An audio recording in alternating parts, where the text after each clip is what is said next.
पण काँग्रेसच भुसभुशीत झाली आहे. कोणाचा पायपोस कोणाच्या पायात नाही.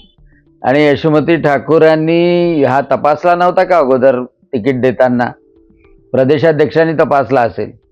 तसंही महाराष्ट्रात 6 ठिकाणी तर काँग्रेसवाले विरोधी पक्षातल्या उमेदवारांनी आपले उमेदवारी अर्ज वापस घेतले आणि हा बिचारा धसका घेऊन ICU गेला.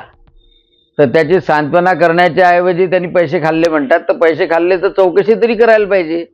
त्यांच्या पक्षांतर्गत चौकशी करावी. नाही होत असली तर EDला बोलवावं, CBIला बोलवावं.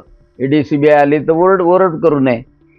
खरं म्हणजे काँग्रेसला हे माहीत आहे की अमरावतीमध्ये प्रवीण पोटे पाटील निवडून येणार, चांगल्या मतांनी निवडून येणार आणि मागच्या वेळेला जी नाचक्की झाली त्याच्यापेक्षा जास्त नाचक्की होणार आणि त्याच्यामुळे हे सगळे प्रकार सुरू आहे. यशोमती ठाकूरांना पराभव समोर दिसतोय. पराभव समोर दिसला की त्यांना SIR आठवते, EVM आठवते, इलेक्शन कमिशन आठवते आणि आता ते काहीच नसलं तर आपला उमेदवारच गद्दार झाला, उमेदवारांनी पैसे खाल्ले एवढ्यापर्यंत आरोप करायला ते मागं पुढं पाहत नाही. शेवटी त्यांचा उमेदवार ते आरोप काही करू शकतात.